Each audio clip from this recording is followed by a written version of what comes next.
This is the National Occult Archives of the British Museum. My name is Dr. Nathaniel Ashcroft. Tonight, I present 32 haunted royal palaces ghost stories, unsealed by the British Museum, spanning the 12th through to the 19th centuries. These documented accounts feature testimonies from those in religious life, physicians, constables, and ordinary citizens who encountered the unexplainable. The files were recovered from churches, castles, and institutions across the UK. So turn down the world, embrace the darkness, and let the forgotten be heard. Case file NOA 1587K. Classification: Testimony of court physician. Date of statement: 24th October 1587. Location: Richmond Palace, Surrey. Testimony of Dr. Edmund Haverstock, physician to the Royal Household. I, Dr. Edmund Haverstock, do testify regarding events witnessed in the East Wing chambers. My position requires attendance at all hours when Her Majesty's health demands attention. On the night in question, I walked the corridor toward the Queen's apartments. The palace stood quiet, with only guards stationed at their posts. As I passed the portrait gallery, I heard breathing behind me. Heavy, labored breathing, as though someone struggled for air. I turned, but saw no one in the dimly lit passage. The breathing continued, growing louder with each moment. It seemed to follow me as I walked faster toward my destination. When I stopped, the breathing stopped. When I resumed walking, it began again, keeping pace exactly. I reached the Queen's chambers and reported what I had heard. The guards confirmed no one had passed them in either direction. They suggested I had imagined it, but I know what I heard. The following night, returning the same way, the breathing returned. This time, it grew so loud I could hear nothing else. I pressed myself against the wall, trying to see the source. The air before me seemed to shimmer slightly, as though heated, but the corridor felt deathly cold, colder than any autumn night. The breathing moved past me, continuing down the hallway. I heard it fade into the distance, toward the old King's chambers. Those rooms have remained sealed since His Majesty's passing 3 years prior. I reported this to the Lord Chamberlain the next morning. He informed me that others had heard similar sounds in that corridor, always the same heavy breathing, always moving toward the sealed chambers. Some believe it is the late king, unable to rest peacefully. Others say it is something else, something drawn to the palace. I have walked that corridor many times since then. The breathing continues, always following, always moving toward those sealed doors. I no longer walk alone through that passage after dark. Dr. Edmund Haverstock, physician to the Royal Household, Richmond Palace, Surrey, 24th October, 1587. Archive note: Dr. Nathaniel Ashcroft. Document recovered from Royal College of Physicians Archives, authenticated through comparison with other Haverstock writings. Multiple corroborating accounts exist from Richmond Palace during this period. The sealed chambers mentioned remained locked for 7 years following the King's death. End of file. Case file NOA 1642M. Classification: Confession of Palace Servant. Date of statement: 7th January 1642. Location: Whitehall Palace, London. Confession of Margaret Sutton, chambermaid. Margaret Sutton: do confess what I witnessed in the private chapel. My duties include maintaining the royal family's personal places of worship. I enter before dawn to prepare the chapel for morning prayers. On the morning of 5th January, I arrived as usual before first light. The chapel doors stood open, though I had locked them the previous evening. Candles burned on the altar, though none had been lit. I approached slowly, wondering who had entered before me. A figure knelt before the altar, head bowed in prayer. She wore a gown of deep crimson, richly embroidered with gold thread. Her dark hair fell long and loose down her back. I called out, asking if she required assistance. She did not turn or acknowledge my presence. I moved closer, my footsteps echoing on the stone floor. Still she remained motionless, hands clasped in prayer. When I reached the front pew, she began to speak. The words were Latin, a prayer I recognized from funeral rites. Her voice sounded hollow, as though coming from a great distance. I stood frozen, unable to move or speak. The prayer grew louder, echoing from the chapel walls. Then she turned her head to look at me. Her face appeared young and beautiful, but her eyes held only darkness. Not the darkness of brown or black eyes, but complete absence of light. She opened her mouth wider, and the prayer became a scream. The same Latin words, but screamed with terrible force. I ran from the chapel, not stopping until I reached the servants' quarters. When others returned with me, the chapel stood empty. The candles still burned, and the doors remained open. But the woman in crimson had vanished completely. The master of the household questioned me extensively about what I saw. He asked detailed questions about the woman's appearance and clothing. When I described her gown, his face went pale. He showed me a portrait in the long gallery. The woman I had seen stared out from the painted canvas. She had been queen decades ago, executed for reasons not spoken of. I no longer tend the private chapel alone. Margaret Sutton, chambermaid, Whitehall Palace, London, 7th January 1642. Archive note: Dr. Nathaniel Ashcroft, Whitehall Palace. Records confirm Margaret Sutton's employment during this period. The described crimson gown matches contemporary accounts of court dress from the early 16th century. The private chapel was demolished in the 1698 fire that destroyed much of the palace complex. End of file. Case file NOA 1718R. Classification: Report of Royal Gamekeeper. Date of statement: 15th August 1718. Location: Windsor, Great Park, Berkshire. Report of Thomas Aldridge, Gamekeeper to His Majesty First Gorsas. Thomas Aldridge: do report events occurring in the Long Walk woodland. My duties require regular patrols through the forest at all hours. I know every path and clearing within these boundaries. On the night of 12th August, I walked the eastern patrol route. The moon provided ample light through the tree canopy. Near the old oak grove, I heard a child crying. The sound came from deeper in the woods, away from any path. I called out, asking if someone needed help. The crying stopped immediately, leaving only silence. I waited, listening carefully for any sign of movement. Then the crying began again, from a different direction. I followed the sound, moving through the undergrowth. It seemed to move as I approached, always staying ahead. For nearly an hour, I pursued this sound through the forest. The crying never grew louder or fainter, remaining constant. Eventually, I emerged near the river boundary, far from my intended route. I realized the crying had led me in circles through the same areas. Behind me, I heard footsteps crushing through dry leaves. I turned, expecting to find the lost child. Instead, I saw a figure standing between two trees. It appeared to be a young girl in a white nightdress. Her face remained in shadow despite the moonlight. She stood perfectly still, making no sound.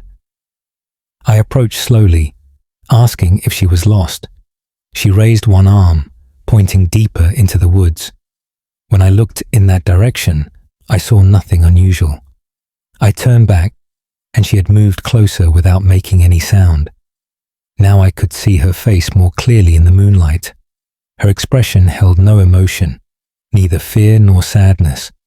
Her eyes reflected the moonlight strangely, like an animal's eyes. She pointed again, more insistently, toward the dark woods. I refused to follow, instead backing away toward the path. She began walking toward me, her movements unnaturally smooth.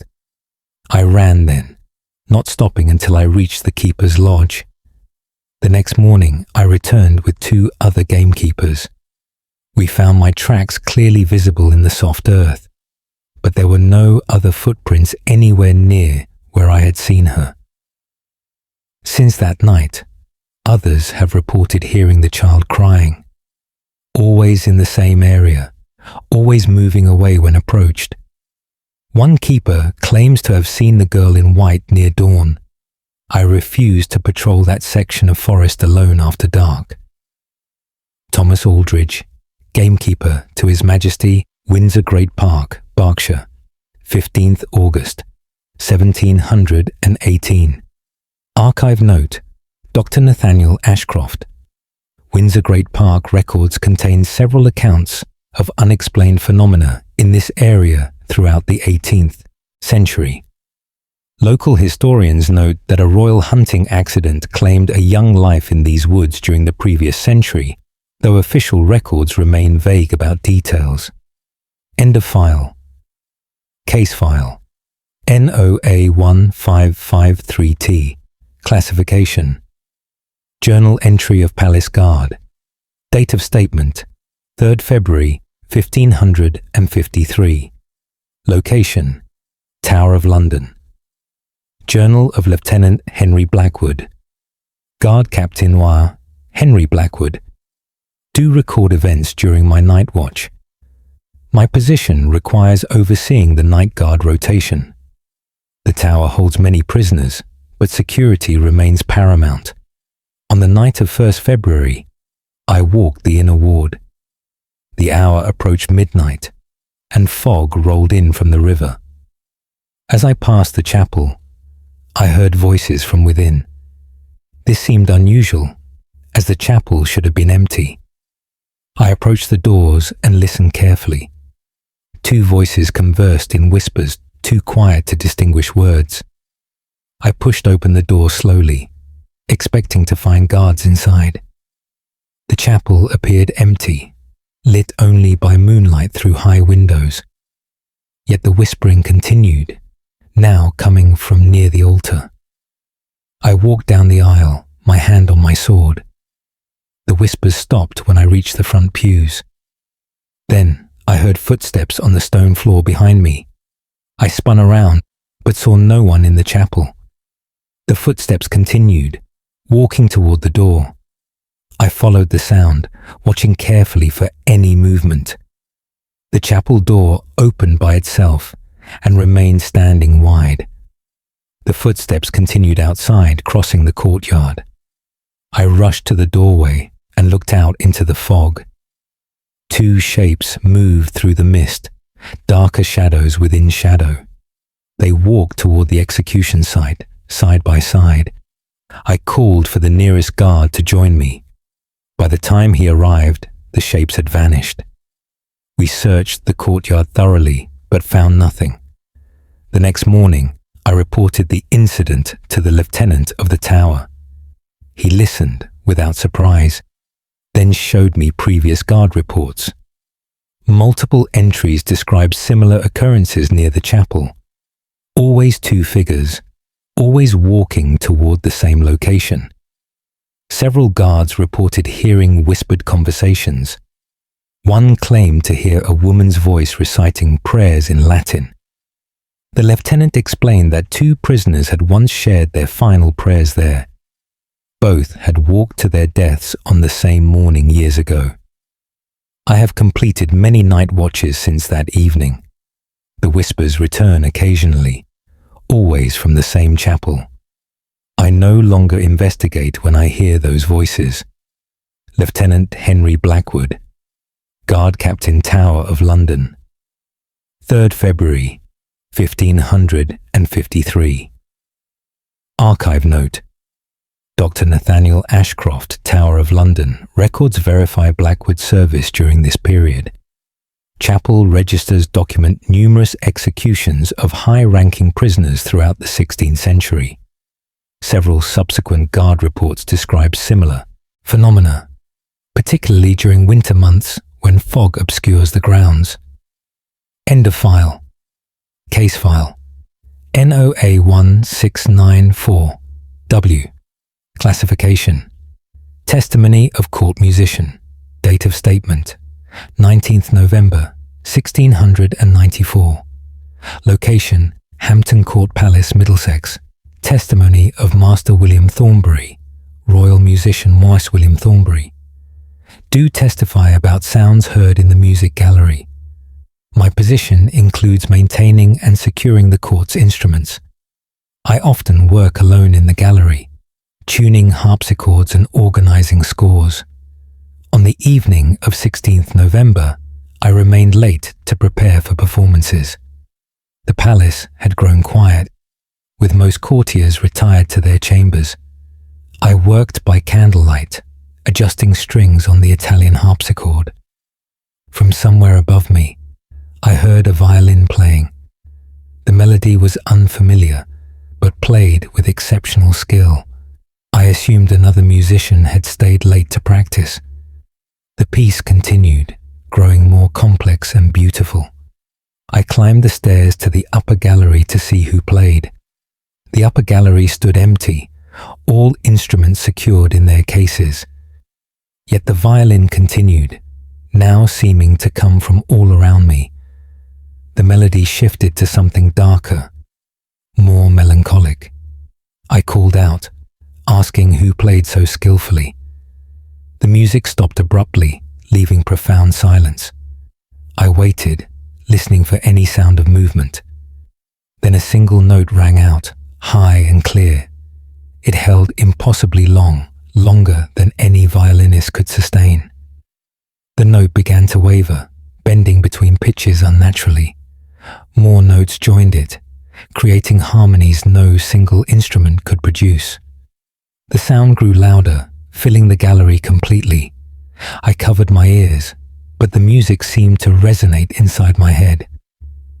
Suddenly, everything stopped, and the silence felt deafening. I descended the stairs quickly, gathering my tools. As I reached the door, the violin began again behind me. This time, the melody was faster, almost frantic. I did not look back, but hurried out and locked the gallery doors. The next day, I questioned other musicians about their practice schedules. None had been in the palace the previous evening. I described the melody I had heard, playing sections on the harpsichord. One elderly musician recognized the piece immediately. He explained it was a composition written for the court decades ago. The composer had died suddenly before completing the final movements. According to records, he had been working in that very gallery. Several musicians admitted they avoided practicing there alone at night. They spoke of hearing music from empty rooms and phantom rehearsals. I now ensure I leave before dusk, when the palace grows quiet. The gallery feels different in darkness, as though occupied by unseen performers. Master William Thornbury, Royal Musician, Hampton Court Palace, Middlesex, 19th November 1694. Archive note. Dr. Nathaniel Ashcroft Hampton Court Musical Archives contain partial scores matching Thornbury's description, dated to the 1660s. Court records indicate the composer mentioned that unexpectedly while residing at the palace. Modern acoustic analysis suggests the gallery's architecture could create unusual resonance effects, though this fails to explain the apparent source of the sounds. End of file. Case file. NOA 1781B. Classification. Account of Royal Chamberlain. Date of statement. 8th March, 1781. Location: Kew Palace, Surrey. Account of Lord Marcus Pemberton, Lord Chamberlain III. Lord Marcus Pemberton, do account for disturbances in the West Wing. My responsibilities include managing the royal household and investigating irregularities. For several weeks, servants reported objects moving in unoccupied rooms. Initially, I dismissed these as exaggerations or simple carelessness. The incidents increased in frequency and strangeness. A chambermaid found all furniture in one room rearranged overnight. Heavy pieces had been moved to form a circle in the center. The room had been locked, and she held the only key. A footman discovered every painting on one corridor turned to face the wall. This occurred during a 4-hour period when he claimed constant watch. Books in the library appeared on different shelves each morning. They seemed to move according to some unknown organizing principle, not alphabetically or by subject, but in patterns we could not understand. I decided to investigate personally rather than rely on servants' reports. I stationed myself in the library overnight, determined to witness these movements. The room remained still until approximately 3 o'clock in the morning.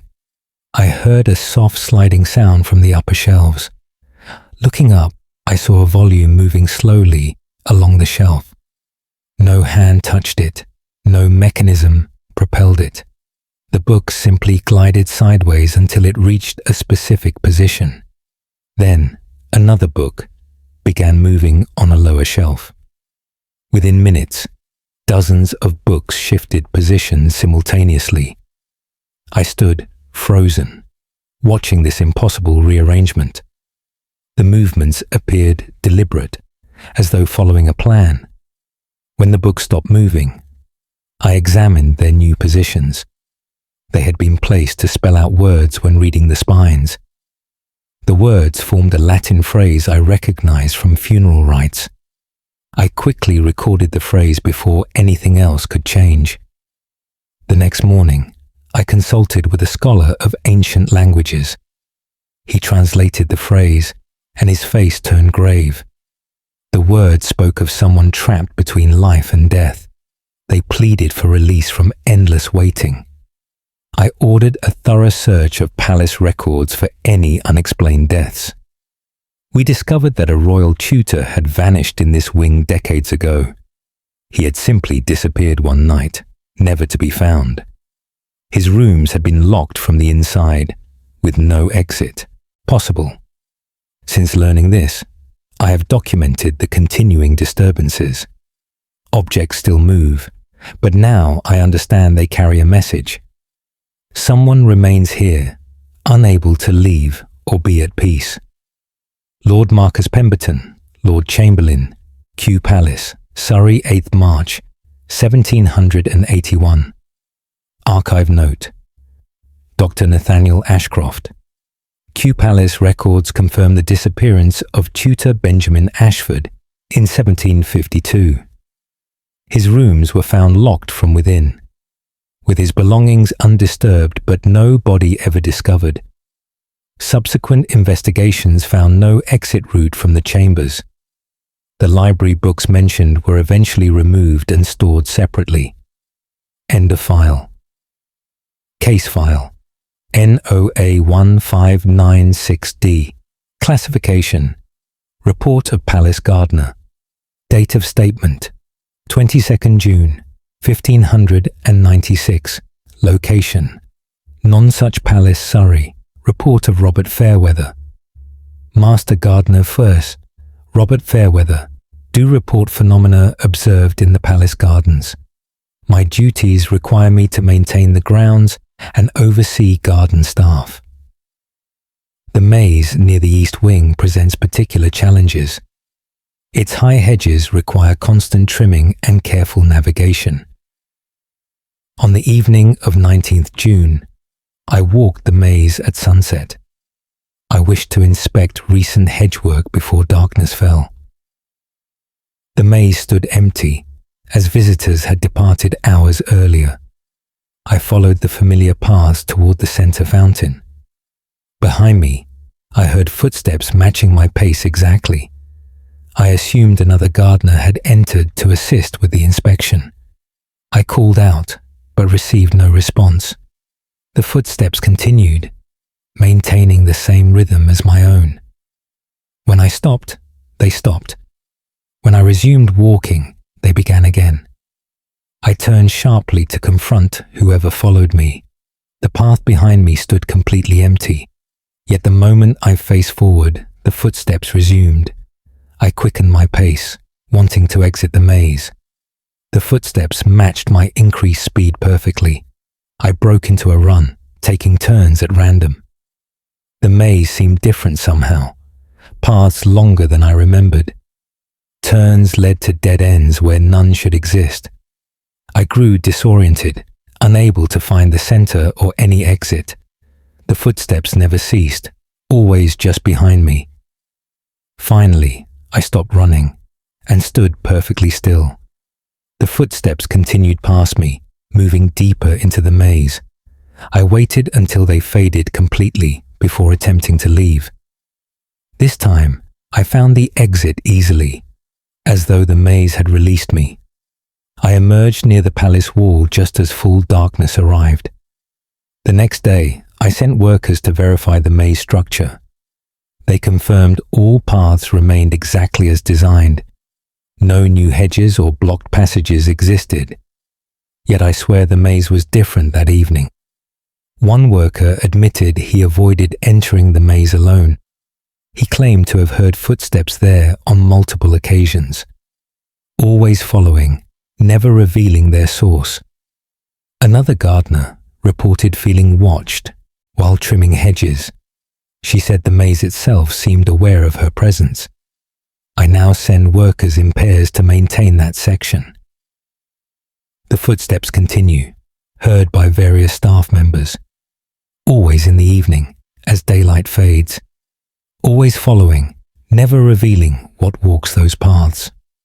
Robert Fairweather, Master Gardener, Nonsuch Palace, Surrey, 22nd June, 1596 archive note, Dr. Nathaniel Ashcroft. Nonsuch Palace was demolished in 1682, and the maze no longer exists. Archaeological surveys of the site reveal foundation patterns, suggesting the maze was larger than contemporary plans indicated. Historical records note that a courtier died while lost in the maze during a celebration in 1592, though official accounts attribute death to natural causes. End of file. Case file NOA1673, L classification. Testimony of Royal Chaplain. Date of statement 11 September 1673. Location St. James's Palace, London. Testimony of Reverend Samuel Worthington, Royal Chaplain Psas. Reverend Samuel Worthington, do testify regarding events in the Palace Chapel.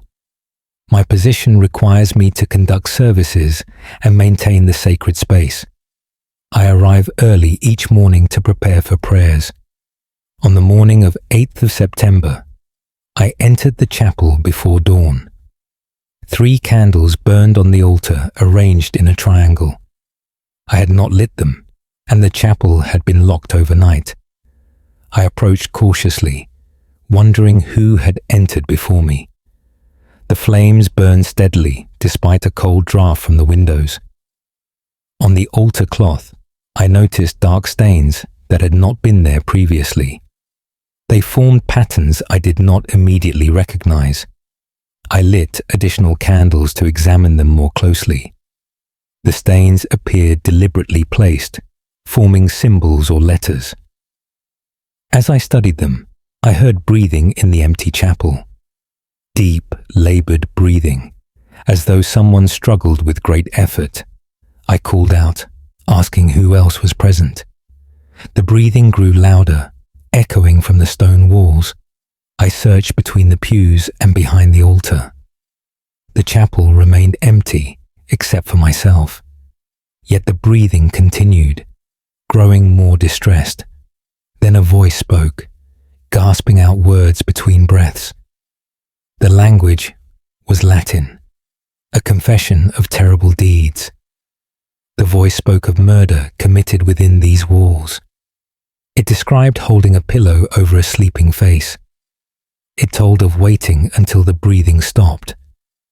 The confession continued in agonizing detail. I stood paralyzed, listening to this terrible admission.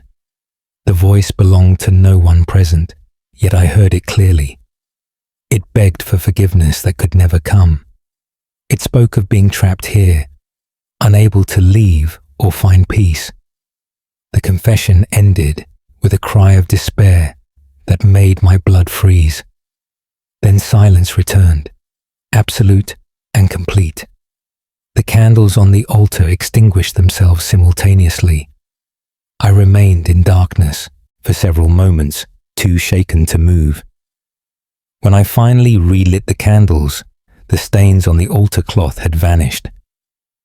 I reported this to the Lord Chamberlain immediately. He listened gravely, then revealed something disturbing. A royal attendant had died mysteriously in this chapel decades ago. The death was ruled natural, but some had harbored suspicions. The person attending them that night was never fully investigated.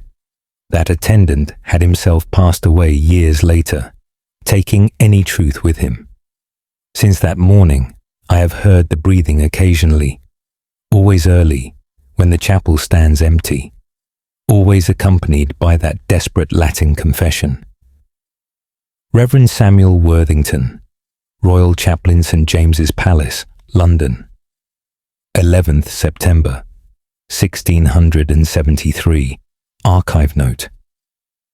Dr. Nathaniel Ashcroft Palace. Records confirm the death of a royal attendant in the chapel in 1641. Contemporary accounts describe the death as sudden, but attribute it to heart failure. The attending servant mentioned in Worthington's testimony died in 1658. Multiple subsequent chaplains reported unusual phenomena in the chapel, though records remain fragmentary. End of file. Case file NOA 1745P. Classification: Account of Night Watchman.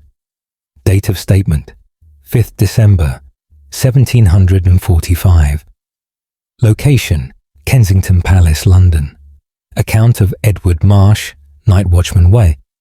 Edward Marsh. Do account for events during my rounds. My duties require me to patrol the palace throughout each night. I walk a specific route, checking doors and windows. The palace holds many rooms, some unused for years. On the night of 2nd December, I completed my usual circuit. As I passed the long gallery, I heard music playing. Soft harpsichord music drifted from behind closed doors. I checked my pocket watch and noted the time as 2 o'clock. No one should have been playing at such an hour. I tried the gallery doors and found them locked, yet the music continued, clear and melodious. I fetched keys from the guardroom and returned. When I unlocked the doors, the music stopped immediately. I entered with my lantern held high. The gallery stretched empty before me, furniture covered with cloth. The harpsichord sat in the far corner, covered and secured. I crossed the room to examine it more closely. Dust lay thick on the covering, undisturbed for months. No one had played this instrument recently. I turned to leave, satisfied no intruder was present. As I reached the doors, the music began again behind me. I spun around, shining my lantern across the room. The gallery appeared exactly as before, empty and still. But the music played on, filling the space with sound. I recognized the piece being performed, a court dance from years past. The performance was flawless, each note perfectly executed. I stood in the doorway, torn between duty and fear. The music grew louder, as though encouraging me to enter. Instead, I backed out and locked the doors again. The music continued even through the closed doors. I remained outside, listening until it finally stopped. The silence that followed felt heavy and expectant. I completed my rounds, but avoided the long gallery. The next morning, I reported the incident to the captain of the guard. He revealed that others had heard music from that gallery, always at night, always when the room stood empty. The harpsichord had not been played in living memory. It had belonged to a court musician who died suddenly. He had been found collapsed at the instrument one morning. The final piece he played was never completed. Some believe he continues trying to finish his performance. I have heard the music several times since that night. Always the same melody, never quite reaching its conclusion. The gallery remains locked unless absolutely necessary to enter. Edward Marsh, Night Watchman, Kensington Palace, London, 5th December, 1745. Archive note: Dr. Nathaniel Ashcroft, Kensington Palace. Records document the death of court musician Philippe Durand in 1698. He was discovered at the harpsichord in the Long Gallery, apparently having died while playing. The instrument was covered and sealed shortly thereafter. Several watchmen's reports from subsequent decades describe similar phenomena. End of file. Case file NOA 1628H. Classification: Journal entry of Lady in Waiting. Date of statement: 27th April, 1628. Location: Greenwich Palace, London. Journal of Lady Catherine Hastings, Lady in Waiting. I, Lady Catherine Hastings, do record events witnessed in the Queen's chambers. My position requires constant attendance upon Her Majesty. I sleep in an antechamber adjacent to the royal bedchamber. On the night of 24th April, I was awakened by voices. Two women spoke together in hushed but urgent tones. I assumed Her Majesty spoke with another attendant. Rising from my bed, I approached the door to check if assistance was needed. Through the gap, I could see into the royal chamber. Her Majesty slept peacefully in her bed, undisturbed. Yet the voices continued, coming from within that very room. I pushed the door open wider to investigate. The chamber appeared empty except for the sleeping Queen. Moonlight through the windows illuminated every corner. Still the voices continued their conversation. I could not distinguish words, but the tones sounded distressed. One voice seemed to be pleading, the other responding with authority. I moved closer to the bed, trying to locate the source. The voices seemed to come from the far corner near the wardrobe. I lifted my candle and examined that area carefully. Nothing appeared unusual, yet the conversation continued. Then, quite suddenly, one voice cried out sharply. The sound was so clear and close I gasped in alarm. Her Majesty stirred in her sleep but did not wake. The second voice spoke, again, now sounding angry. I could make out occasional Latin words among the speech. The language suggested prayer or religious ritual. The angry voice grew louder, almost shouting. Then came the sound of something heavy falling. I rushed to light more candles, flooding the room with light. The voices stopped abruptly, leaving only silence. Her Majesty woke, asking what had disturbed me. I explained what I had heard, expecting her to dismiss my concerns. Instead, her face grew pale and troubled. She admitted she had heard similar voices on previous nights. She had mentioned it to no one, fearing she would be thought ill. Together, we searched the room thoroughly, but found nothing. We returned to our beds, but I could not sleep. In the early hours before dawn, the voices returned briefly. This time, they sounded distant, as though moving away. The next day, I consulted with older servants about the chamber's history. One elderly woman revealed that 2 ladies had quarrelled violently in that room. This occurred during the previous reign, decades ago. The quarrel had turned physical, and one lady had fallen. She struck her head and passed away before help could arrive. The other lady was banished from court, dying shortly after in disgrace. Since learning this, I have heard the voices several times. They replay the same argument, reaching the same terrible conclusion. Lady Catherine Hastings, Lady in Waiting, Greenwich Palace, London, 27th April, 1628. Archive note.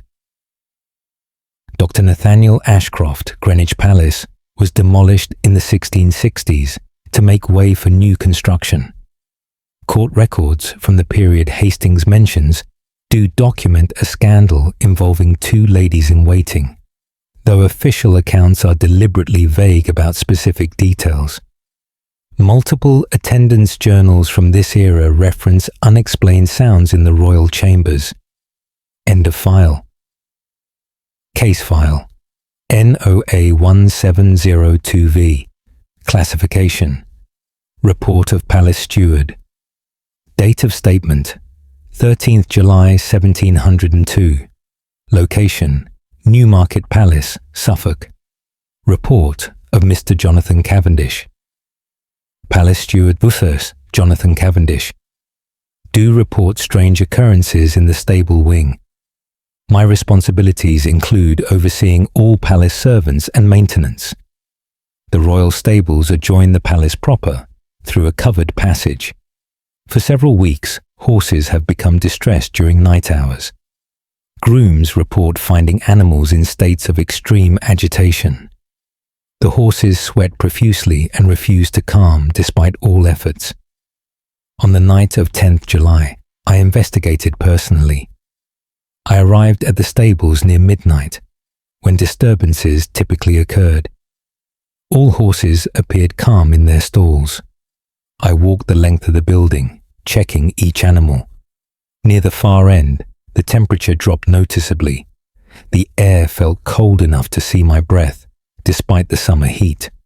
The horses in that section began shifting nervously. Their eyes rolled white, and several whinnied in distress. I moved toward the last stalls to investigate the cause. As I approached, I heard footsteps in the covered passage. Someone walked from the palace toward the stables. The footsteps were distinct, boot heels clicking on stone. I called out, asking who approached at such an hour. The footsteps continued without pause or response. They grew louder, coming directly toward where I stood. I raised my lantern, prepared to identify the intruder. The footsteps entered the stable, passing within feet of me. I saw nothing, though the sound was unmistakable. The invisible walker continued past me toward the horses. Each animal reacted as the footsteps approached their stall. They reared and kicked, trying to escape their enclosures. The footsteps moved methodically, stopping at each stall briefly. Then they turned and walked back toward the passage. I followed the sound, my lantern illuminating empty air. The footsteps faded as they moved back into the palace. The moment they disappeared, the horses began to calm. Within minutes, all stood quietly, as though nothing had occurred. I questioned the night grooms about previous disturbances. They confirmed the pattern was always identical. Footsteps entering from the palace, walking through the stables, then departing. Always at night, always causing the horses great distress. One elderly groom revealed something he had not mentioned previously. Years ago, the master of horse had died in these stables. He had been checking on a sick animal when he collapsed. His body was found the next morning in the passage. Since then, some claim to hear his nightly rounds continuing. He inspects the horses as he did in life. But his presence now brings only fear to the animals he once tended. I have experienced these footsteps 3 times since that first night. They come regularly, maintaining the schedule the master kept while living. Mr. Jonathan Cavendish, Palace Steward, Newmarket Palace, Suffolk, 13th July 1702. Archive note, Dr. Nathaniel Ashcroft Palace, records confirm the death of Master of Horse Sir Thomas Bellamy in 1697. He was discovered in the stable passage, apparently having died of a sudden seizure. Multiple reports from grooms and stable staff document continuing disturbances. Newmarket Palace fell into decline in the mid-18th century and was eventually demolished. End of file. Case file. NOA 1659T. Classification. Testimony of court painter. Date of statement. 1st October, 1659. Location. Hampton Court Palace, Middlesex. Testimony of Master Christopher Downing. Court painter Y. Christopher Downing. Do testify regarding experiences in my studio. My workshop occupies rooms in the northern tower. I work with portraits and decorative pieces for the palace. The rooms provide excellent northern light for painting. On the afternoon of 28th September, I worked alone on a commission. The portrait showed a nobleman in formal court dress. I had been working for several hours when I noticed something strange. The face in the painting had changed since I last looked at it. The expression appeared different, more sorrowful than I had painted it. I examined my work carefully, wondering if fatigue affected my vision. I distinctly remembered painting a neutral, dignified expression. Now the eyes seemed to hold deep sadness. I decided to take a break and clear my mind. When I returned to the studio, the expression had changed again. The eyes now appeared to follow me as I moved about the room. This is a common illusion in portraiture, but this felt different. The gaze seemed intentional, deliberate. I positioned myself at various points around the studio. The eyes tracked my movements impossibly. I approached the canvas closely to examine the paint. The brushstrokes remained exactly as I had applied them. Yet the expression continued to shift subtly. I turned away to clean my brushes. Behind me, I heard something that made me freeze. A long, deep sigh, as of someone in profound despair. I spun around, but the studio remained empty. The portrait seemed to be looking directly at me now. The mouth appeared slightly open, as though about to speak. I covered the painting with a cloth and left the studio immediately. The next morning, I returned with another painter to witness. Together, we uncovered the portrait. The face now showed the expression I had originally painted, neutral, dignified, unremarkable. My colleague saw nothing unusual in the work. I felt foolish explaining what I had experienced. Yet that afternoon, working alone again, the changes resumed. The face shifted from sadness to anger to fear. Each expression held briefly before transforming into another. I heard the sighing again, now accompanied by whispered words. The words were too faint to understand clearly. I abandoned the commission, unable to continue. The nobleman who commissioned the portrait was displeased. He insisted on having the work completed by another artist. That painter reported no unusual experiences. He finished the portrait without incident, but I refused to paint in that studio any longer. The rooms have been reassigned to another artist. He has not yet complained of any disturbances. Perhaps whatever presence I encountered has grown quiet, or perhaps it waits for the right observer. Master Christopher Downing, Court Painter, Hampton Court Palace, Middlesex, 1st October, 1659. Archive note, Dr. Nathaniel Ashcroft. The portrait mentioned in Downing's testimony has not been definitively identified in palace collections. Several portraits from this period show signs of overpainting, suggesting original expressions were altered. Downing's studio in the northern tower was later sealed for structural repairs and never reopened. Subsequent, painters worked in different areas of the palace. End of file. Case file NOA1768K. Classification. Account of Royal Librarian. Date of statement 24th March 1768. Location Windsor Castle, Berkshire. Account of Mr. Edward Blackstone. Royal Librarian Year Edward Blackstone. Do account for events in the manuscript room. My position requires me to catalogue and preserve the royal collection. I often work late into the evening when the castle grows quiet. On the evening of 20th March, I remained to finish cataloguing new acquisitions. The manuscript room sits in the oldest part of the castle. Stone walls and small windows make it perpetually cold. I worked by candlelight, carefully examining ancient documents. Near 11 o'clock, I heard pages turning nearby.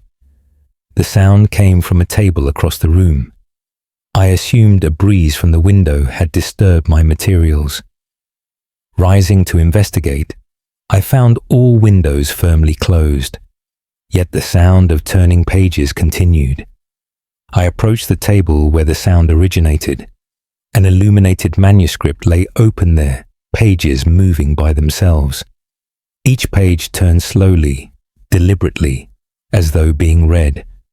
I watched, unable to comprehend what I witnessed. The pages turned steadily, making soft rustling sounds. When the manuscript reached its final page, the turning stopped. Then the book closed itself with a definitive thud. I stood frozen, staring at the closed volume. Slowly, another manuscript began to open. Its cover lifted, and pages started turning in the same manner. This continued for several minutes before it too closed. A third book then opened and repeated the process. I backed away from the table, unwilling to interfere. Around me, other books began responding similarly. Manuscripts on shelves shifted position. Some fell open, others closed themselves. The entire room seemed alive with movement. Papers rustled, bindings creaked, covers slapped shut. Yet everything moved slowly, methodically, not violently. The activity suggested purpose rather than chaos. I watched until the last book finally settled. Then, profound silence returned to the manuscript room. Every volume now rested exactly where it belonged. Books that had been misfiled were in their correct positions. Documents that needed organization had been sorted properly. The work that should have taken me hours was somehow complete. I checked the catalogue against the shelves. Everything matched perfectly, better than my own filing system. I gathered my materials and departed quickly. The next day, I mentioned the incident to an elderly castle servant. She smiled knowingly and nodded. The manuscript room had always been different, she explained. A former librarian had died while working there centuries ago. He had devoted his life to organizing the royal collection. Some believed he continued his work even after death. Books filed themselves, damaged pages, appeared mended. The collection maintained itself through some unseen care. I have worked in that room many times since. Always I feel watched, as though someone supervises my efforts. Sometimes books move to correct my mistakes. I no longer fear these occurrences. The present seems helpful rather than threatening. Mr. Edward Blackstone, Royal Librarian, Windsor Castle, Berkshire. 24th March, 1768. Archive note. Dr. Nathaniel Ashcroft, Windsor Castle, Archives contain records of several royal librarians throughout history.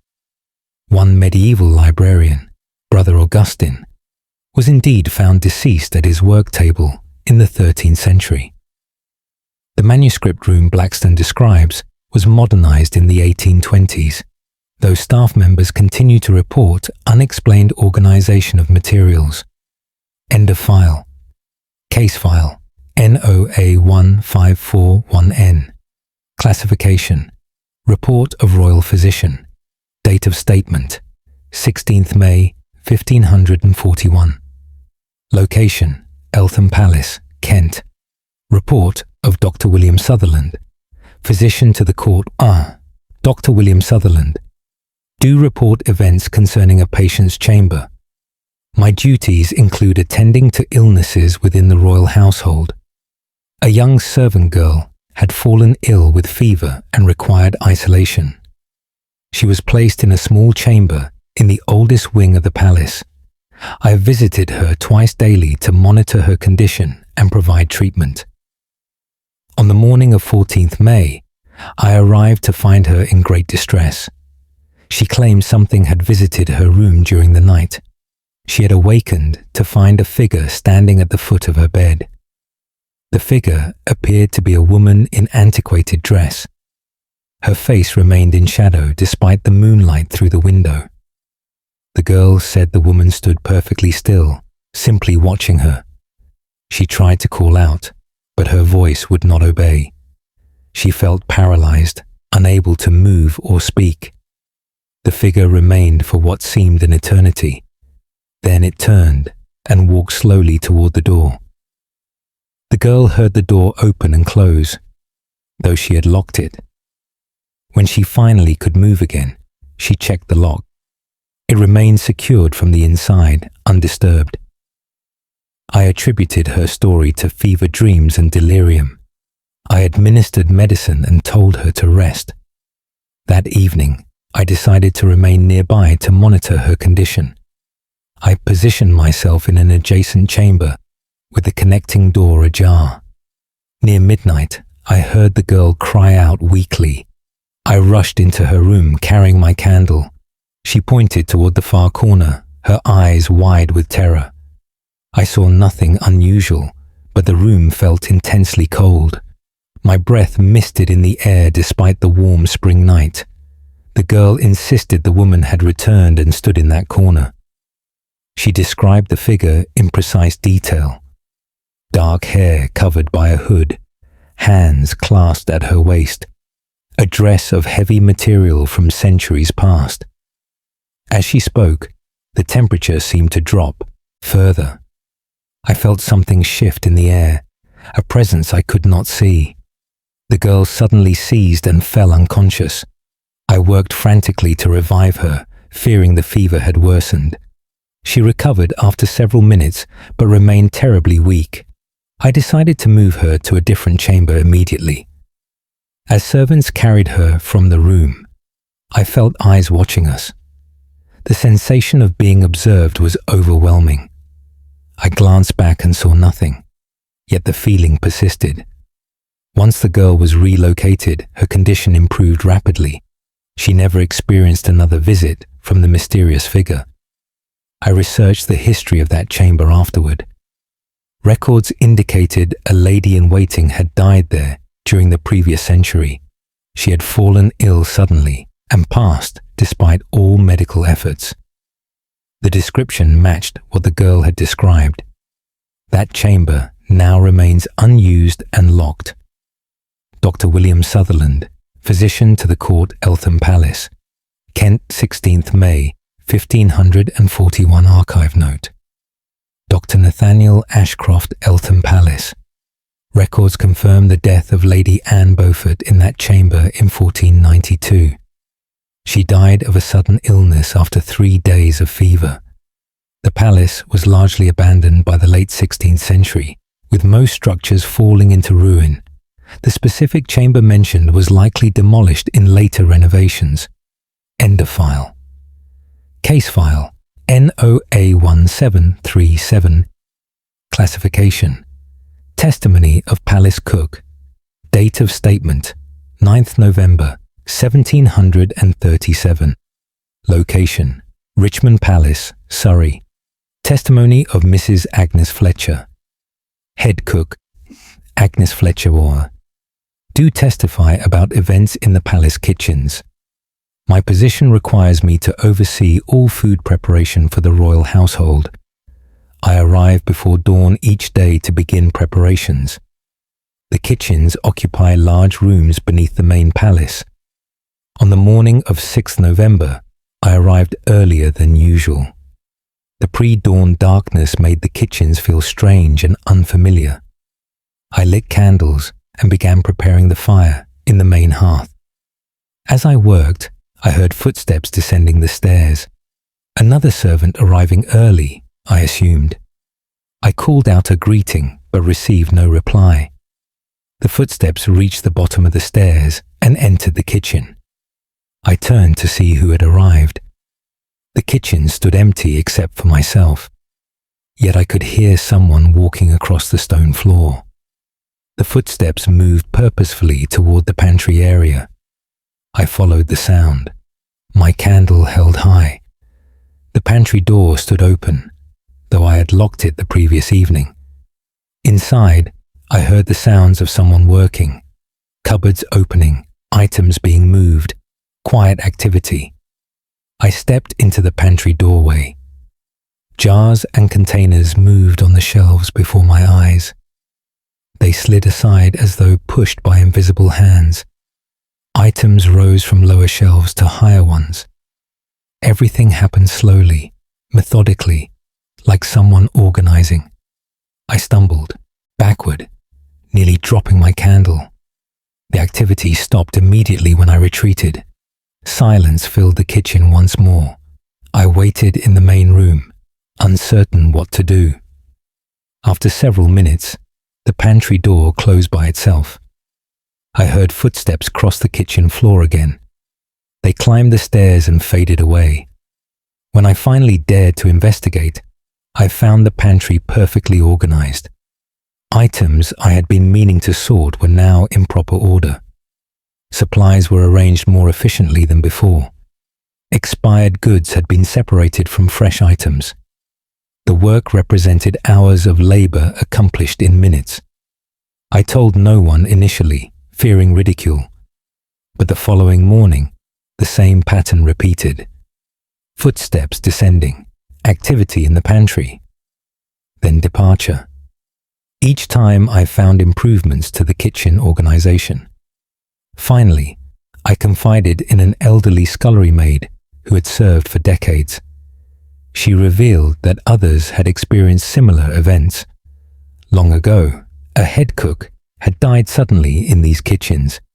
She had collapsed while preparing a royal banquet. The woman had been obsessive about organization and efficiency. Some believed she continued her work even after death. The kitchen maintained itself through her unseen efforts. I no longer feel frightened by these occurrences. The present seems benevolent, even helpful. I have come to appreciate the assistance. Though I never see her, I sense her approval when I keep things orderly.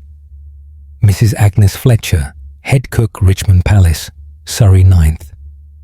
November 1737. Archive note. Dr. Nathaniel Ashcroft, Richmond Palace. Employment records document the death of head cook Martha Wendell in 1701. She collapsed in the kitchens while preparing for a royal visit and could not be revived. Multiple kitchen staff from subsequent decades reported similar phenomena. The palace kitchens were demolished when the building fell into disrepair in the late 18th century. End of file. Case file NOA1614R. Classification: Account of Court Messenger. Date of statement: 21st August 1614. Location: Oatlands Palace, Surrey. Account of Thomas Wright, Court Messenger Wire. Thomas Wright. Do account for events during a late night delivery. My duties often require me to carry messages at any hour.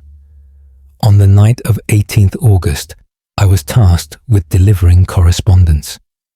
The message needed to reach the palace before morning. I arrived near midnight and entered through the servants' entrance. The palace corridors were dimly lit and mostly empty. I knew the route to the secretary's office where I would leave the message. As I walked through the east corridor, I heard a woman weeping. The sound came from somewhere ahead of me.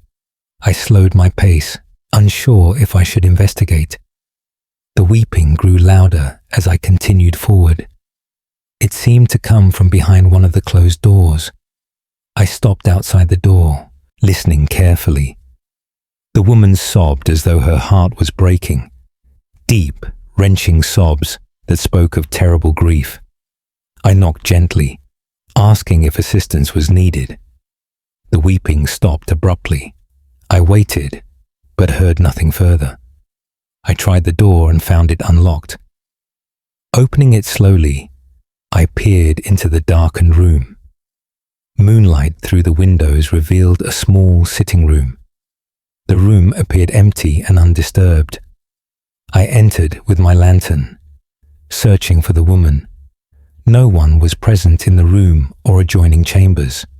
As I turned to leave, the weeping began again. This time, it seemed to come from all around me.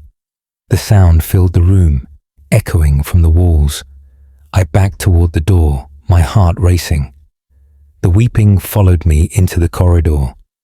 It moved with me as I hurried toward my destination. I delivered my message quickly and departed the palace immediately. The next day, I inquired about the east corridor. A senior servant revealed that room had a troubled history. A lady of the court had received devastating news there. Her child had died, and she had learned of it in that very room. Her grief had been so profound that she took to her bed. She never fully recovered and passed away within the year.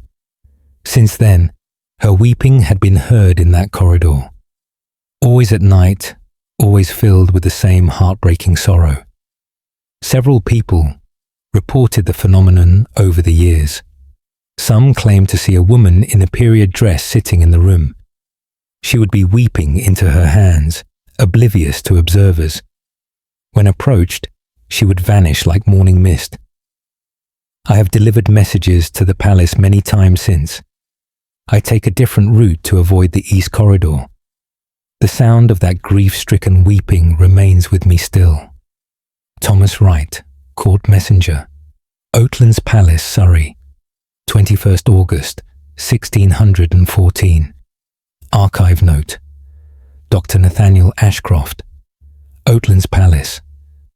Records mention several tragedies involving courtiers' families, though specific identification is difficult given incomplete documentation. The palace was largely demolished in the 1650s following the Civil War. Archaeological excavations in the 20th century located the foundations of the East Wing, where this corridor would have been situated. End of file. Case file NOA1689F. Classification: Journal entry of Palace Guard. Date of statement: 3rd January 1689. Location: Holyrood Palace, Edinburgh. Journal of Lieutenant Andrew MacLeod. Palace Guard Way, Andrew MacLeod. Do record events witnessed during night duty. My position requires maintaining security throughout the palace grounds. The royal apartments demand particular vigilance during dark hours. On the night of 1st January, fog rolled thick from the nearby hills. Visibility reduced to mere feet in any direction. I walked my patrol route along the courtyard perimeter. Near the northwest tower, I encountered another guard. He wore the uniform of the palace regiment, musket at his shoulder. I greeted him, surprised to find someone in that section. He did not respond or acknowledge my presence. I moved closer, thinking perhaps he had not heard me. As I approached, he turned and walked toward the tower entrance. I followed, intending to identify this unfamiliar guardsman. He entered the tower doorway and began climbing the spiral stairs. His boots made no sound on the stone steps. I called out, asking him to identify himself. He continued upward without pause or reply. I pursued him up the stairs, my lantern casting shadows on the walls. The climb seemed longer than it should have been. When I reached the tower room at the top, it stood empty. No other exits existed from this chamber. The windows remained shuttered and locked from inside. Yet the guard had vanished completely. I searched thoroughly, but found no explanation. Descending the stairs, I met another guardsman coming up. He asked if I had seen anyone pass this way. I described the figure I had followed up the tower. His face grew pale as I spoke. He explained that others had seen the same apparition. A guard had fallen from this tower decades ago during a storm. His body was found in the courtyard below at dawn. Since then, he had been spotted walking his eternal patrol, always in fog, always silent, always vanishing into the tower. Some claimed he still tried to reach the top to complete his watch, but he could never finish, trapped in that final climb. I have seen him twice more since that first night, each time in heavy fog, each time walking toward the tower. I no longer follow when I see that solitary figure. Lieutenant Andrew MacLeod, Palace Guard, Holyrood Palace, Edinburgh, 3rd January, 1689. Archive note. Dr. Nathaniel Ashcroft. Holyrood Palace records document the death of Guardsman Robert Stewart in 1653, who fell from the northwest tower during severe weather. Multiple subsequent guard reports describe similar sightings, particularly during foggy conditions. The tower remains part of the palace complex, though access to the upper chamber is now restricted. End of file. Case file NOA 1752W. Classification: Testimony of Royal Seamstress. Date of statement: 28th February, 1752. Location: St. James's Palace, London. Testimony of Miss Eleanor Pritchard. Royal Seamstress First. Eleanor Pritchard, do testify regarding experiences in the sewing room. My work requires long hours creating and repairing cord garments. The sewing room occupies a space in the upper floor overlooking the gardens. I often work late into the evening to complete urgent commissions. On the night of 25th February, I remained alone to finish a gown. The hour approached 10 o'clock when I heard footsteps in the corridor outside. They paced back and forth, never stopping. I assumed someone waited for a servant or attendant. The pacing continued for nearly an hour without ceasing. Finally, curious about who walked so restlessly, I opened the door. The corridor stretched empty in both directions. No one was present, yet the footsteps continued. They paced directly in front of me, though I saw nothing. I stepped back into the sewing room and closed the door. The footsteps followed, entering the room with me. Back and forth they went, from window to door, door to window. The rhythm was constant, agitated, never varying. I tried to continue my work, ignoring the impossible sounds, but the pacing made concentration difficult. Then I heard a voice, muttering words I could not distinguish. The voice sounded female, distressed, speaking rapidly.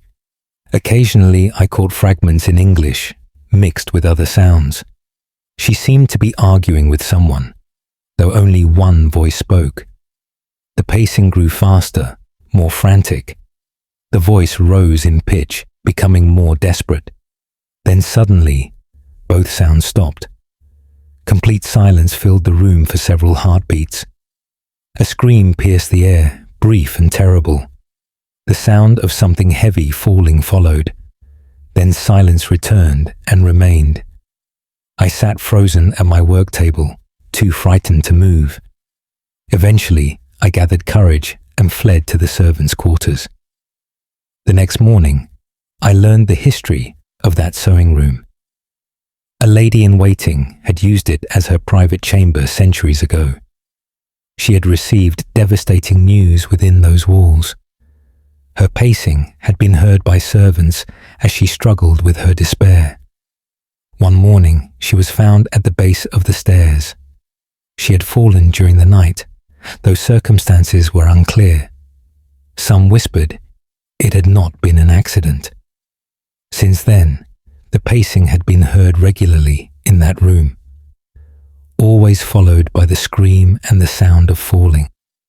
I refused to work alone in that space afterward. The seamstress who replaced me on evening duty reported the same phenomena. She, too, heard the pacing, the muttering, the terrible scream. The room has been reassigned for storage rather than workspace. Miss Eleanor Pritchard, Royal Seamstress, St. James's Palace, London, 28th February, 1752.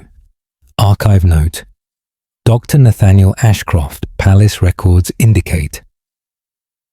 Lady Margaret Thornhill occupied chambers in this area during the early 17th century. She died from a fall down a stone staircase in 1624. Contemporary accounts suggest the fall occurred during the night, and some journals hint at suspicious circumstances, though no investigation was pursued. End of file. Case file.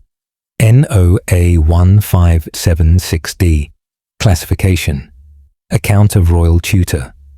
Date of statement. 16th April, 1576. Location. Hampton Court Palace, Middlesex. Account of Master John Hartley. Tutor to royal children. John Hartley. Do account for events in the schoolroom. My position requires me to educate the younger members of the royal family. The schoolroom occupies a bright chamber with tall windows. I prepare lessons there each morning before the children arrive. On the morning of 13th April, I entered to find all books scattered. Volumes lay open on every surface, pages exposed. I had left everything properly shelved the previous evening. I assumed servants had been searching for something. I began gathering the books to return them to their places. As I picked up one volume, another fell open across the room. I looked up sharply, wondering if the movement had caused a draft. All windows remained firmly closed. Another book fell open, then another. Within moments, books were opening throughout the room. They did not fall or tumble, but opened deliberately. Each turned to a specific page and lay flat. I stood motionless, watching this impossible occurrence. When all the books had opened, the activity ceased. I examined them carefully, trying to understand the pattern. Each book lay open to a passage about death or mourning. Some showed poems about loss, others philosophical writings on mortality. Religious texts displayed verses about the afterlife. Every single volume pointed to the same theme. I felt a coldness in the room despite the spring warmth. Something wanted me to read these passages. Something wished to communicate through these careful selections. I read each passage aloud, unsure what else to do. As I finished the final text, I heard a child's voice behind me. "Thank you," the voice whispered, so faint I almost missed it.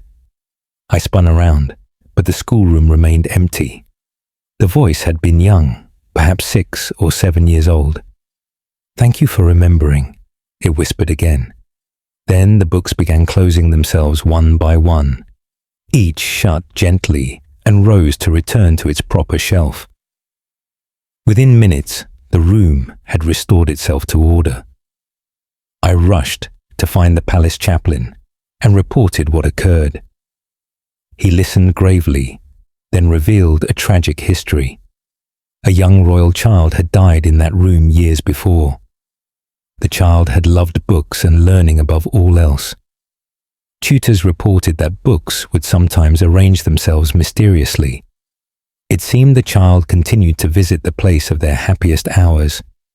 I have experienced similar events several times since. Always books opening to meaningful passages. Always the small voice thanking me for attention. The presence feels gentle, even wistful. A young soul who cannot bear to leave their beloved schoolroom. Master John Hartley, tutor to royal children, Hampton Court Palace, Middlesex, 16th April, 1576. Archive note. Dr. Nathaniel Ashcroft. Hampton Court records document the death of a royal child in 1571 from sudden illness. The child was noted as exceptionally studious for their age. Multiple tutors' journals reference unusual occurrences in the schoolroom, particularly involving books and educational materials, spontaneously rearranging themselves. End of file. Case file. NOA 1634L. Classification. Report of Palace Chaplain. Date of statement. 9th July, 1634. Location. Nonsuch Palace, Surrey. Report of Reverend Thomas Blackwell, Palace Chaplain Way. Reverend Thomas Blackwell. Do report disturbances during evening prayers. My duties include conducting daily services in the palace chapel. Evening prayers typically attract few attendants, mostly servants. On the evening of 6th July, only 3 servants joined me. We began the service as usual, reciting familiar prayers. Midway through the liturgy, I heard another voice join ours. The voice spoke Latin, reciting different prayers than we offered. I paused, assuming someone had entered late and was praying privately. But looking around the chapel, I saw only the 3 servants. They appeared equally puzzled, having heard the voice as well. I continued with the service, though the Latin prayers persisted. The voice grew steadily louder, drowning out our English words. It recited what I recognized as medieval liturgy, centuries old. The pronunciation was perfect, the intonation proper for the period, yet no visible speaker produced these words. The servants shifted nervously, unsure whether to remain. I gestured for them to stay and continue praying. The Latin voice began moving around the chapel. It seemed to circle us, reciting without pause. The prayers changed to something darker, more desperate. I recognized phrases from exorcism rites. The voice called upon divine protection against evil forces. It pleaded for deliverance from spiritual oppression. The words came faster, more frantic with each repetition. Then the voice began screaming the Latin phrases, the same prayers, but shouted with terrible urgency.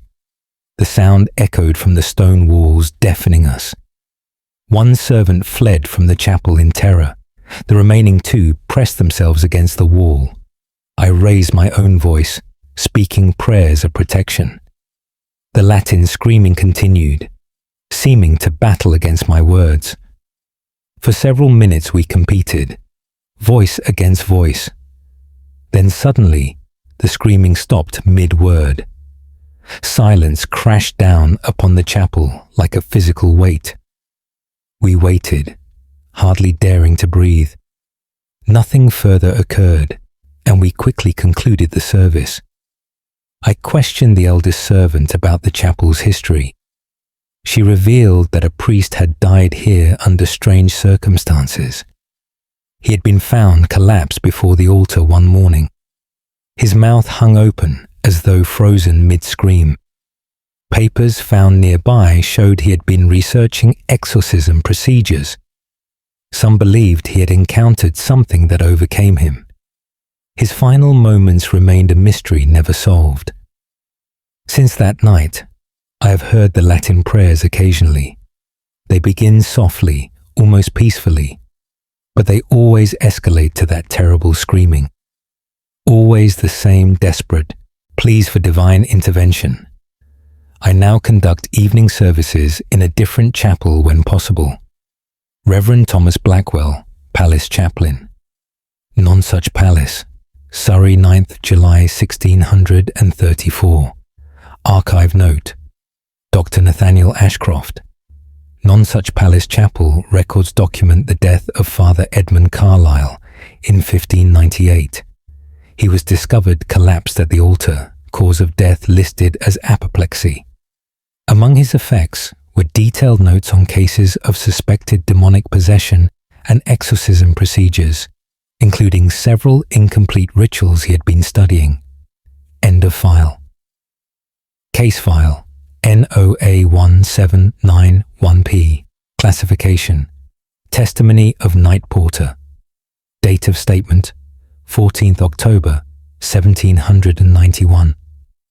Location: Windsor Castle, Berkshire. Testimony of Mr. Samuel Winters, Night Porter for Samuel Winters. Do testify about events in the Round Tower. My duties require me to secure all doors and windows before midnight. The Round Tower holds historical artifacts and documents in secured rooms. On the night of 11th October, I made my usual rounds. The tower stairs wind upward through several levels. Each level contains locked doors I must check. As I climbed past the third level, I heard movement above me. Footsteps descended from the level I was approaching. I called out, asking who was coming down. The footsteps continued without response. I pressed against the wall to allow them to pass. The footsteps reached my position and stopped. I felt air move past me, as though someone brushed by closely, but I saw no one on the narrow staircase. A moment later, the footsteps resumed below me, descending. I continued upward, deeply unsettled by the encounter. At the fourth level, I found a door standing open. I knew with certainty I had locked it the previous evening. The room beyond held historical documents in glass cases. I entered cautiously, checking for intruders. The room appeared undisturbed, all cases locked and intact. Then I noticed one document case had been opened. Inside, a single parchment lay unrolled, as if for reading. The document was a royal decree from hundreds of years prior. It detailed the execution of someone accused of treason. I had never paid it particular attention before. As I examined it, I felt a presence behind me. The sensation of being watched became overwhelming. I turned slowly, expecting to find someone there. The room remained empty, yet the feeling intensified. Cold air surrounded me, making my breath visible. The temperature dropped so severely I began shaking. I backed toward the door, keeping my eyes on the room. The open document case suddenly slammed shut. The sound echoed like a gunshot in the confined space. I fled, not stopping until I reached the bottom of the tower. 2 other porters stood in the guardroom warming themselves. I reported what had happened, expecting disbelief. Instead, they exchanged knowing glances. The Round Tower was well known among the night staff. Many had experienced similar encounters on the stairs and in the rooms. The footsteps were heard regularly, always descending. Documents were found disturbed, particularly ones relating to executions. One porter claimed to have seen a figure in period dress. It had walked past him on the stairs, looking straight ahead.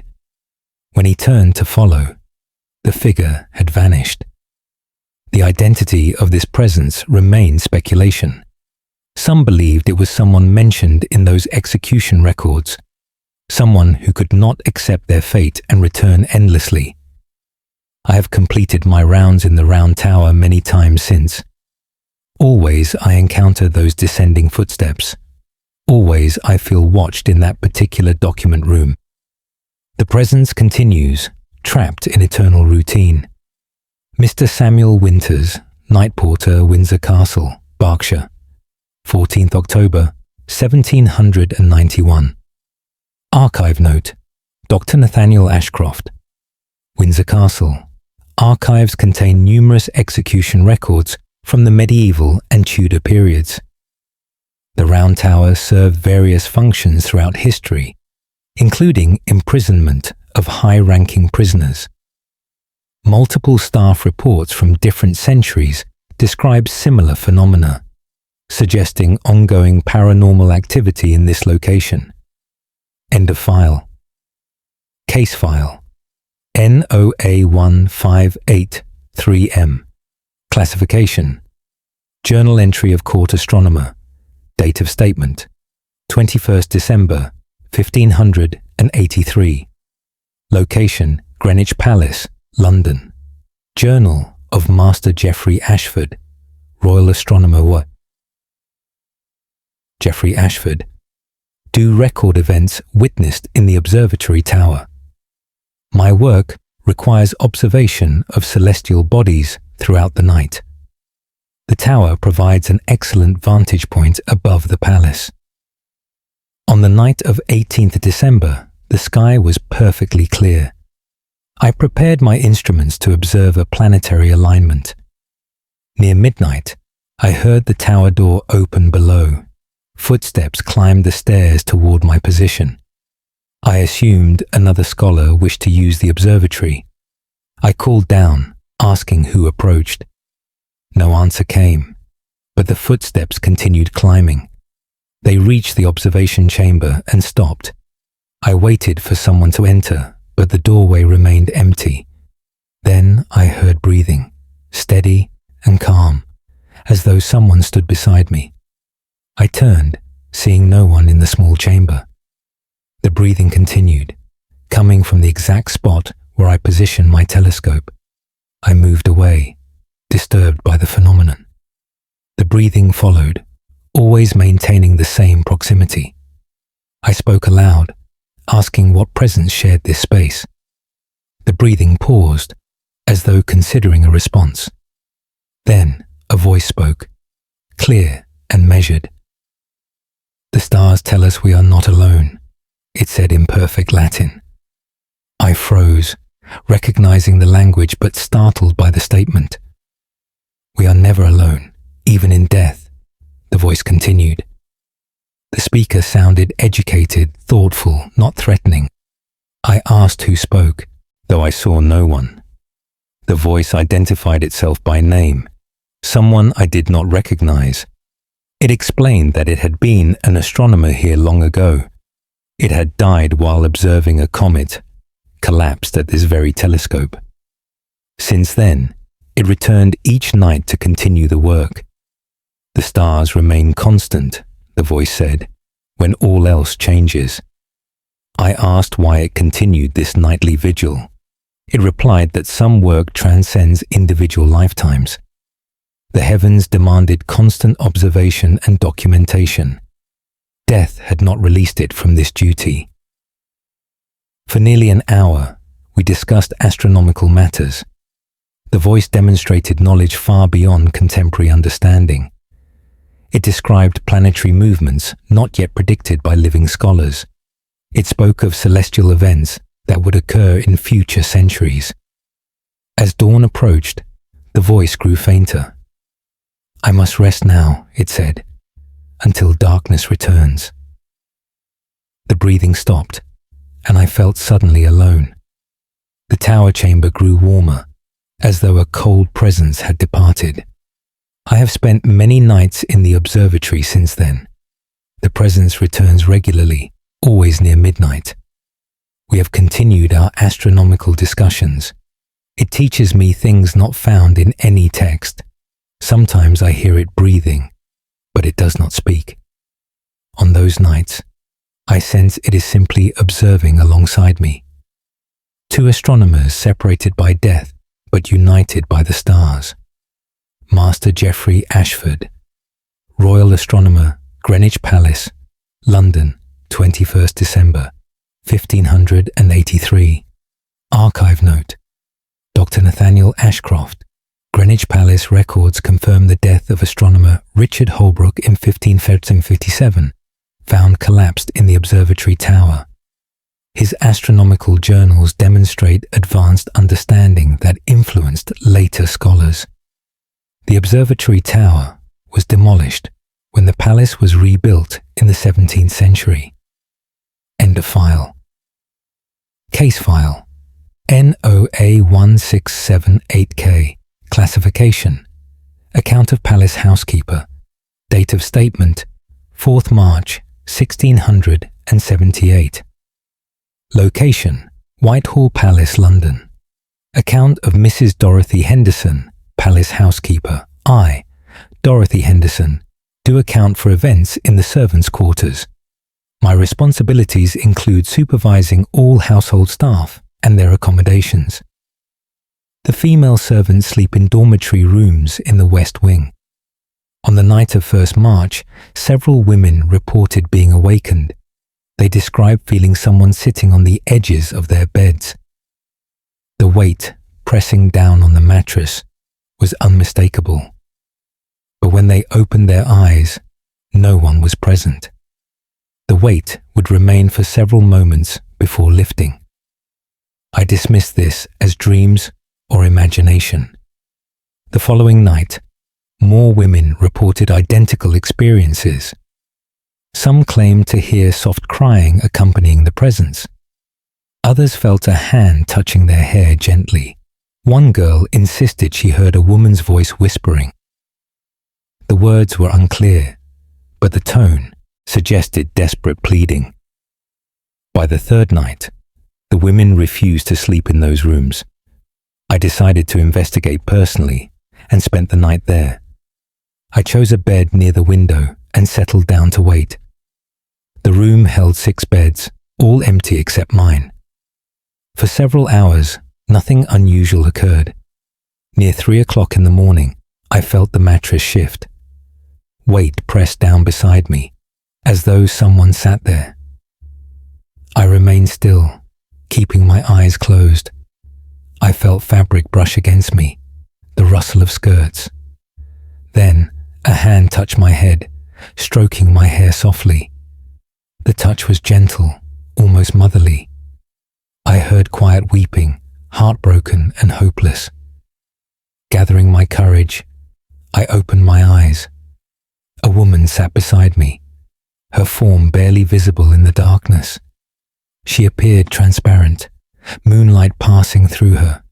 Her head was bowed, hands covering her face. She wept into her palms, shoulders shaking with grief. I spoke softly, asking what troubled her. She looked up at me, and her face showed terrible sorrow. "My children," she whispered. "I cannot find my children." I asked where her children were. She shook her head, distress overwhelming her. "They took them away," she said. "I must find them." I reached out to comfort her, but my hand passed through air. She began to fade, still weeping for her lost children. Within moments, she had vanished completely. The weight lifted from the bed, and the room grew warmer. I spent the remainder of the night awake, shaken by what I witnessed. The next day, I researched the history of those quarters. Long ago, they had been proper chambers for a lady's maid. That woman had given birth, but her children were taken from her. She had taken ill with grief and died in those very rooms.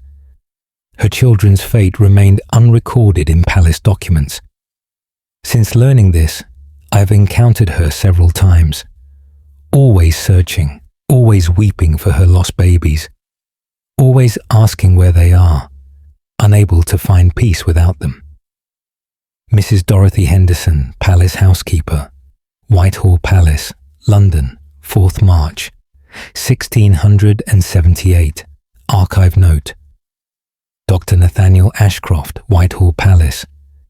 Employment records from the early 17th century mention a lady's maid dying in service, though details are sparse.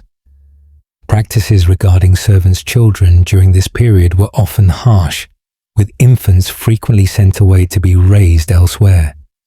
The servants' quarters mentioned were destroyed in the 1698 fire. End of file. Case file NOA 172-6R. Classification.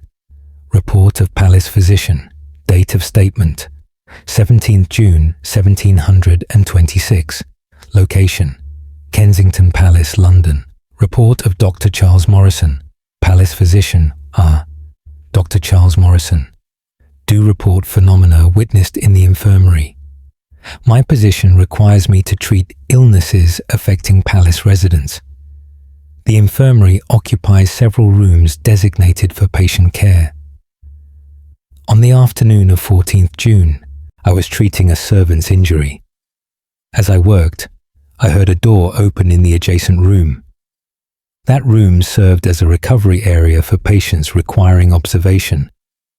Currently, it stood empty, all patients having been discharged. I assumed a servant had entered to clean or organize. I continued my work, paying little attention to the sounds next door. Then I heard voices, multiple people speaking quietly. The conversation sounded urgent, though I could not distinguish words. One voice gave instructions, others responded with acknowledgement.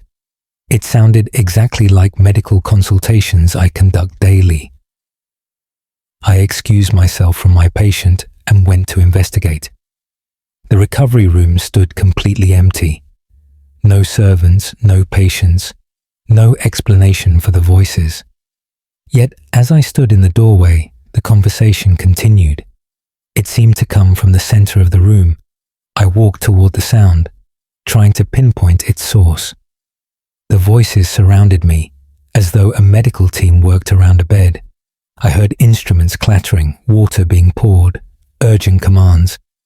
Someone was fighting for a patient's life in that empty space. The efforts grew more frantic, voices more distressed. Then one voice said clearly, "It is finished. There is nothing more to do." Profound silence followed this pronouncement. I stood alone in the empty room, deeply disturbed. Returning to my patient, I completed the treatment quickly. That evening, I questioned senior staff about the room's history. An elderly nurse revealed something significant. That room had been used for critical cases requiring constant observation. Many years ago, a member of the royal household had been treated there. Despite the best medical efforts, the patient had not survived. The attending physicians had worked desperately but failed. Since that time, some staff reported hearing medical activity in the empty room. Always the sounds of urgent treatment and consultation, always ending with the same pronouncement of failure. It seemed the physicians continued trying to save their lost patient, eternally attempting what they could not achieve in life. I have experienced this phenomenon 3 more times. Each time I hear the full progression of desperate medical efforts. Each time, it ends with that declaration of defeat. The room now remains locked when not in use.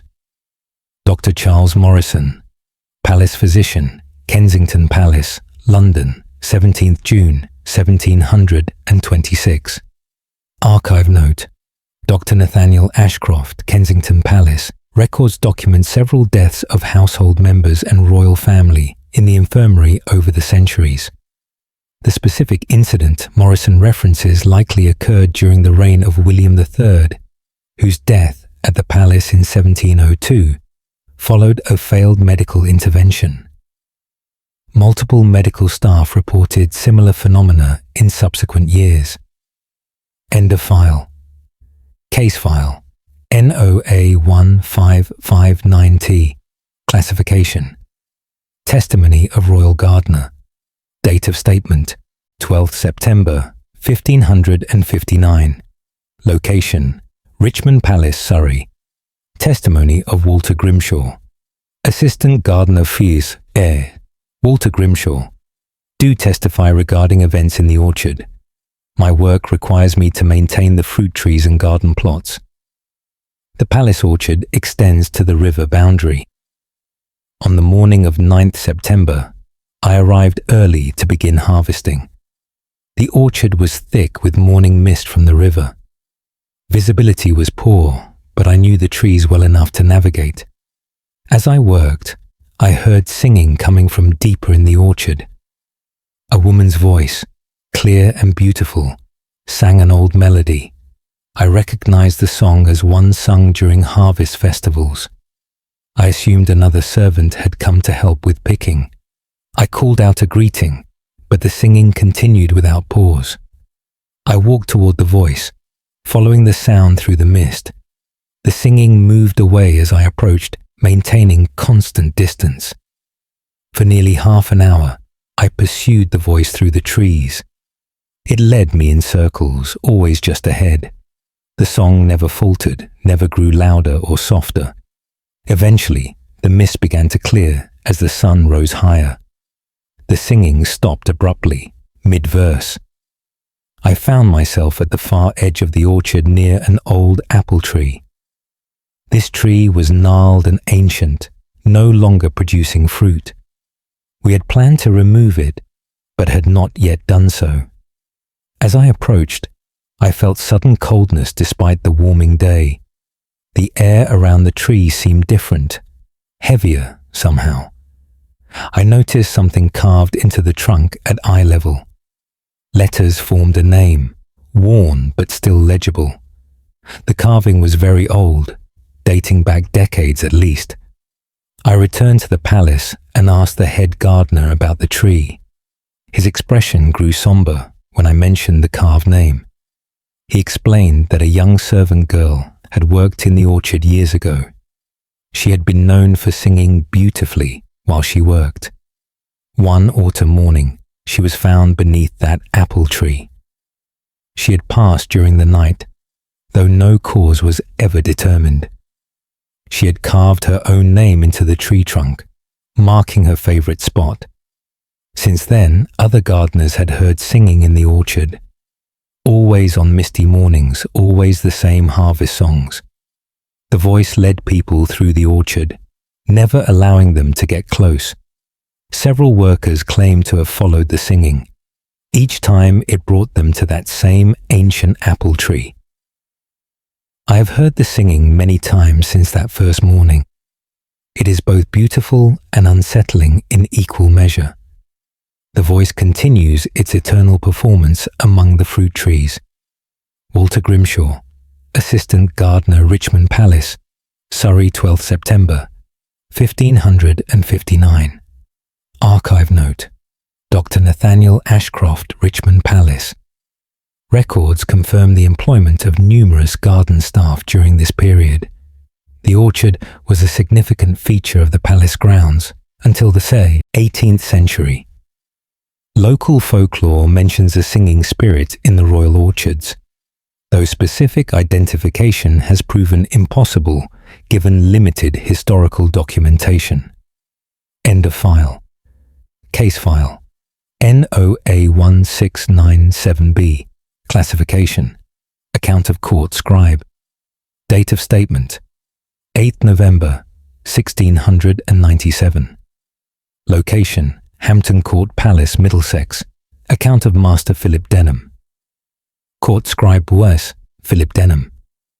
Do account for events in the document chamber. My duties require me to copy and maintain official correspondence. The chamber contains desks for multiple scribes working simultaneously. On the evening of 5th November, I remained late to complete urgent documents. The other scribes had departed, leaving me alone. I worked by candlelight, carefully transcribing legal papers. Near 9 o'clock, I heard someone else begin writing. The sound of quill on parchment came from the desk behind me. I turned, expecting to find another scribe had returned. The desk sat empty, yet the writing sounds continued. Scratch, scratch, scratch. The quill moved steadily across unseen paper. I approached the desk cautiously. No one sat there. No writing materials lay on the surface.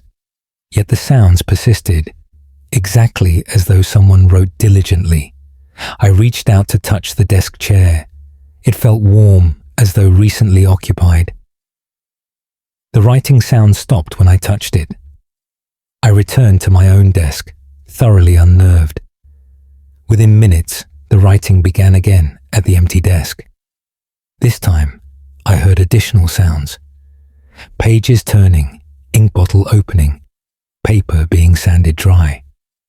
All the familiar sounds of scribe work, performed by no one. I tried to continue my own copying, but found concentration impossible.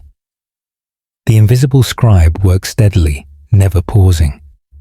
The productivity was superhuman, page after page completed. After an hour, the sounds finally ceased. I heard a chair push back, footsteps crossed to the document shelves, the sound of papers being filed. Everything returned to order. Then silence returned to the chamber. I examined the desk where I had heard the activity. The surface remained empty and undisturbed, but the chair was positioned differently than before. It sat pulled out, as though someone had just risen from it. The next morning, I asked the senior scribe about the chamber. He smiled knowingly at my question. Many scribes had experienced the same phenomenon, he explained. Decades ago, a dedicated scribe had worked in that chamber. He had been obsessive about his duties, often working through the night. One morning, colleagues found him collapsed at his desk. He had died while copying documents, quill still in hand. Since then, the sounds of his work continued. Always in the evening, always at the same desk.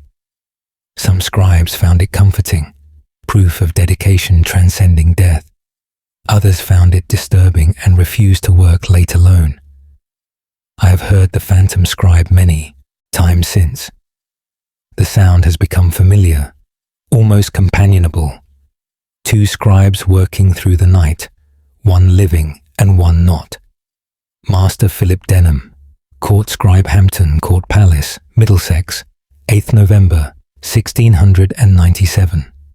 Archive note, Dr. Nathaniel Ashcroft, Hampton Court. Employment records document numerous scribes over the centuries. One Thomas Wenlock died at his desk in 1668 while transcribing royal correspondence. Fellow scribes' journals reference his extraordinary dedication to duty. The document chamber was relocated during palace renovations in the 1730s. End of file. Case file. NOA 1784. F classification. Report of Palace Guard. Date of statement. 26 January 1784. Location. Tower of London. Report of Sergeant William Bradshaw, Tower Guard Wire. William Bradshaw. Do report events during night patrol. My responsibilities include securing the tower complex after dark. The White Tower requires particular attention due to valuable contents. On the night of 23rd January, snow fell heavily. My patrol route took me around the perimeter at 2-hour intervals. Near midnight, I noticed footprints in the fresh snow. They led from the White Tower entrance toward the river. This concerned me, as no one should have been inside. I followed the tracks, checking for an intruder. The footprints were clear and recent, not yet filled by falling snow.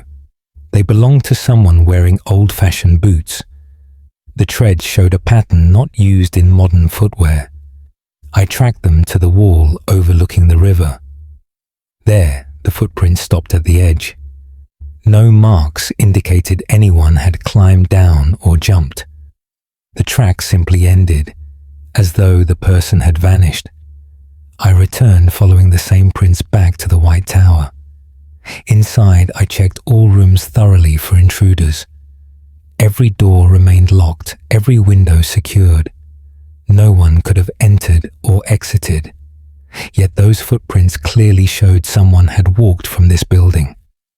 I reported the incident to the lieutenant of the tower. He ordered a complete search of the grounds. We found several more sets of similar footprints. All led from various buildings toward the river wall. All ended at the same spot, disappearing impossibly. The boot patterns were consistent across all tracks. They matched styles from centuries past, not contemporary design. An elderly warder provided context when I described the findings. Many prisoners had been held in the tower over the centuries. Some had been executed, others died in captivity. The path to the execution site had led toward the river wall.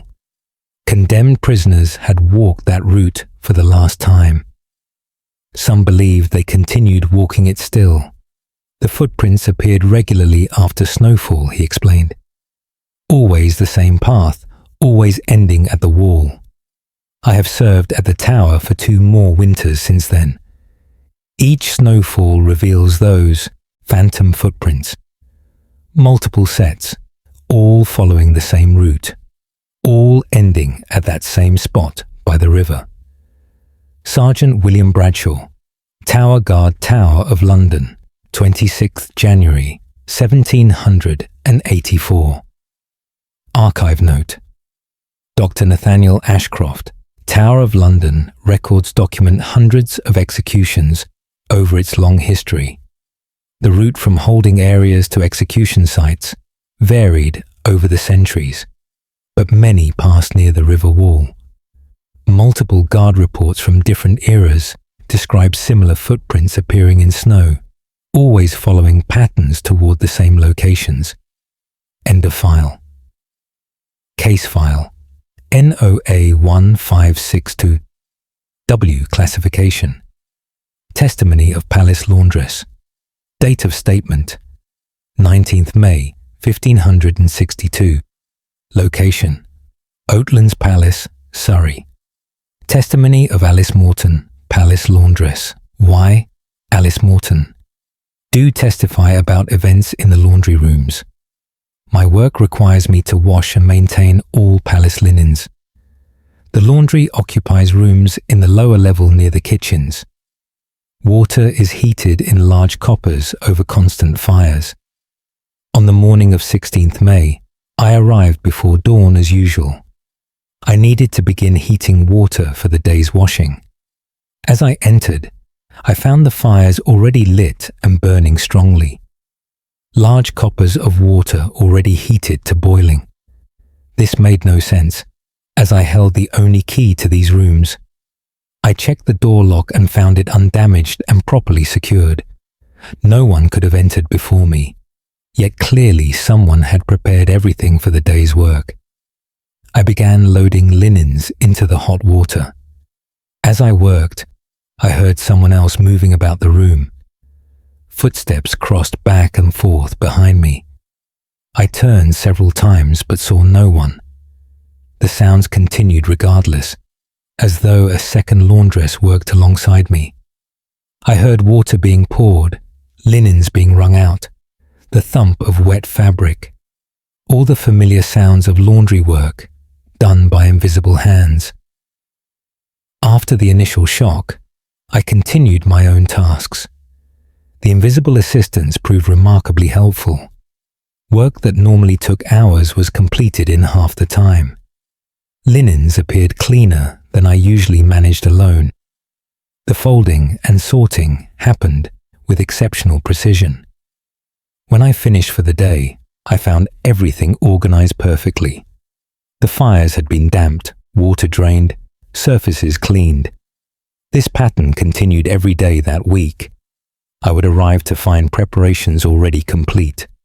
The invisible helper would work alongside me throughout the day. Tasks finished faster and to higher standards than I achieved alone. Finally, I spoke aloud, thanking whoever assisted me. A woman's voice replied, barely audible above the water sounds. "I served here long ago," she said softly.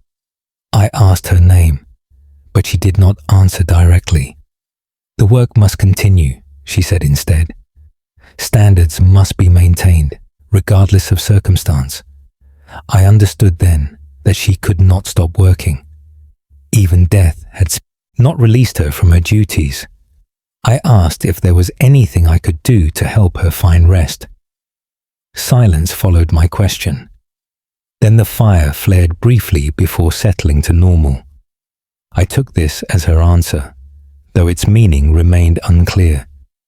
The assistance has continued since then. Every morning I find the work already begun. Every day the invisible laundress helps me complete my duties. I have grown accustomed to her presence. 2 laundresses working together across the boundary of death. Alice Morton, Palace Laundress, Oatlands Palace, Surrey, 19th May, 1562. Archive note. Dr. Nathaniel Ashcroft, Oatlands Palace.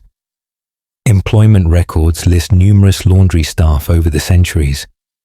The demanding nature of this work led to various health complications. One laundress, Margaret Ashby, died in 1547 while working in these rooms, collapsing from heat exhaustion during summer. The laundry facilities were demolished when the palace fell into disuse. End of file. Case file NOA 1648D. Classification Journal entry of Royal Falconer. Date of statement 7th August 1648. Location Theobald's Palace, Hertfordshire. Journal of Master Richard Ashton, Royal Falconer Fusts. Richard Ashton. Do record events concerning the Muse. My position requires me to train and maintain the royal birds of prey. The Muse building houses dozens of valuable hawks and falcons. On the night of 4th August, I checked the birds before retiring. All rested quietly on their perches, hooded and calm. I secured the building carefully and walked to my nearby cottage. Near midnight, I was awakened by the birds calling. Multiple raptors screamed together, a sound indicating severe distress. I rushed to the Muse, fearing a predator had entered. When I arrived, the building stood dark and secure. Yet inside, the birds continued their alarmed cries. I lit a lantern and entered quickly. Every bird was awake and agitated, pulling at their jesses. They all stared at the same empty corner of the room. I saw nothing there, but the birds clearly perceived something. They mantled their wings and called continuously. Their eyes tracked movement I could not see. Something crossed the room, and every bird's gaze followed it. The temperature dropped suddenly, my breath misting in the air. I felt a presence pass close beside me. The coldness moved across the room toward the far door. The birds fell silent once it passed. Within moments, they had settled back onto their perches. They appeared calm, as though nothing unusual had occurred. I searched the Muse thoroughly, but found no explanation. No predator, no intruder, no disturbance of any kind. Yet the birds had clearly reacted to something real. I returned to my cottage, but could not sleep. The next morning, I questioned the senior gamekeeper. He revealed that the Muse had a strange history.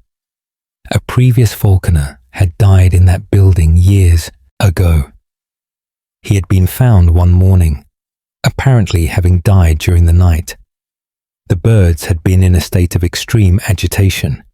They had screamed through the night, alerting no one. By morning, when servants investigated, it was too late. Since then, the birds occasionally reacted to an invisible presence, always in the same manner, always tracking something across the room. Several falconers had experienced what I now had. The presence seemed to walk its old route through the Muse, checking birds, examining equipment, following ancient routines. The raptors saw what human eyes could not perceive. I have witnessed this phenomenon multiple times since. The birds announce the presence before I feel it. Their keen senses detect what remains hidden to me. Master Richard Ashton, Royal Falconer, Theobald's Palace, Hertfordshire, 7th August, 1648. Archive note. Dr. Nathaniel Ashcroft, Theobald's Palace records document the death of Falconer James Hewitt in 1632. Found deceased in the mews under unexplained circumstances. Contemporary accounts note the unusual behavior of the birds that night. The palace and its grounds were later demolished, though the location of the mews has been identified through archaeological surveys. End of file. Case file NOA1715L. Classification. Account of Palace Chamberlain. Date of statement 11th December 1715. Location St James's Palace, London. Account of Lord Edmund Hartwell, Lord Chamberlain first. Lord Edmund Hartwell, do account for disturbances in the state apartments. My responsibilities include maintaining the royal chambers and receiving rooms. The state apartments host important ceremonies and official functions. For several weeks, servants reported items being moved overnight. Furniture would be rearranged, paintings rehung in different positions. Nothing was damaged or stolen, merely relocated. On the night of 8th December, I decided to observe personally. I concealed myself in the throne room after the palace closed. I positioned myself where I could observe, but remain hidden. For several hours, nothing occurred. The room remained still and silent in the candlelight. Near 3 o'clock in the morning, I heard footsteps approaching. They came from the adjoining chamber, moving with purpose. I expected to catch servants in unauthorized activity, but the doors did not open, though the footsteps entered the room. I heard them cross the floor toward the throne. The footsteps circled the raised platform where the throne sat. They stopped, and I heard the sound of fabric moving. Then the throne itself shifted position. The heavy chair scraped across the wooden platform. It moved several feet to the left of its usual place. I watched, frozen in my hiding place. No one touched the throne, yet it moved deliberately. Other furniture began relocating around the room. Chairs slid across the floor, tables shifted, positions. Everything moved slowly and carefully, not violently. The arrangement suggested someone was reorganizing according to a plan. Within half an hour, the entire room had been transformed. The furniture now stood in positions matching no current protocol. It looked like arrangements from a different era entirely. Then the footsteps crossed back toward the exit. They departed through the closed doors, fading away. The room fell silent, the furniture resting in its new positions.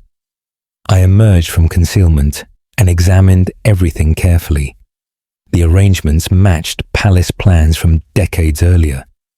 Someone was restoring the room to a remembered configuration. The next day, I consulted historical records. The current layout had been changed during recent renovations. Previously, the room had been arranged exactly as I now saw it. A former Lord Chamberlain had supervised those original placements. That man had died suddenly while preparing for a royal reception. He had been obsessive about proper protocol and traditional arrangements. Some believed he continued his duties beyond death. He could not accept the changes made after his passing. Each night, he attempted to restore what he felt was proper order. I have observed this phenomenon several times since. Always the same rearrangement, always to the historical configuration. Always performed by unseen hands following remembered patterns. Lord Edmund Hartwell, Lord Chamberlain, St James's Palace, London, 11th December 1715. Archive note. Dr. Nathaniel Ashcroft, St. James's Palace records. It's confirmed Lord George Cavendish served as Lord Chamberlain from 1683 to 1697. He died while preparing the state apartments for a royal function. Contemporary accounts note his exacting standards and resistance to any deviation from traditional arrangements. Multiple subsequent Chamberlains reported similar overnight reorganizations. End of file. Case file NOA 1623P. Classification. Report of Royal Apothecary. Date of statement 22nd April 1623. Location Greenwich Palace, London. Report of Master Simon Whitmore. Royal Apothecary 1. Simon Whitmore. Do report events in the apothecary chambers. My duties require me to prepare medicines and remedies for the royal household. The apothecary occupies rooms adjacent to the physician's quarters. These chambers contain numerous preparations, herbs, and chemical compounds. On the evening of 19th April, I worked late preparing a tincture. The process required careful attention and could not be abandoned mid-preparation. Near 11 o'clock, I heard bottles rattling on the shelves behind me. I turned to investigate, thinking perhaps an earth tremor had occurred. The bottles moved deliberately, not randomly. They slid along the shelves as though being searched by invisible hands. One bottle lifted from its position and floated across the room. It moved to my work table and set itself down gently. I stared at it, unable to comprehend what I witnessed. The bottle contained an herb I had not considered using. More bottles began moving from the shelves. Each selected itself and traveled to my table. They arranged themselves in a specific order before me. The selection represented a formula I did not recognize. I opened my reference books to identify the preparation. The combination was not recorded in any text I possessed, yet the ingredients suggested a powerful restorative compound. Following the implied instructions, I began combining the substances. As I worked, a presence seemed to guide my movements. My hands moved with unusual confidence and precision. The preparation came together perfectly, each step flowing naturally. When finished, I had created a remedy unlike any I had made before. The bottles returned themselves to their proper shelves. Everything restored itself to perfect order. The next morning, a patient required treatment for severe fever. I administered the preparation I had created the previous night. The patient's condition improved dramatically within hours. The remedy proved more effective than standard treatments. I attempted to replicate the formula from memory. My notes captured the ingredients, but not the exact proportions. Without that supernatural guidance, I could not achieve the same result. The presence has returned several times since that night, always when I face particularly difficult cases, always providing assistance beyond my own knowledge. Bottles move, suggesting combinations I would not have considered. My hands work with borrowed skill and ancient wisdom.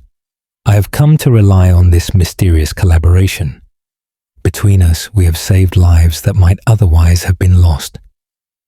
Master Simon Whitmore, Royal Apothecary, Greenwich Palace, London, 22nd April, 1623. Archive note: Dr. Nathaniel Ashcroft, Greenwich Palace records list several apothecaries serving the royal household over the centuries. One notable practitioner, Bartholomew Ashford, died in these chambers in 1595 after a lifetime of innovative medical research. His formula books contained preparations ahead of contemporary understanding. The apothecary chambers were demolished during palace reconstruction. End of file. Case closed to public record. The original document remains sealed within the vaults of the British Museum. The NOA archive remains committed to documenting phenomena that defy conventional understanding. These cases are submitted for academic review and further investigation. Further access requires written authorization or curiosity strong enough to ignore the warnings. Until next time, these are the National Occult Archives.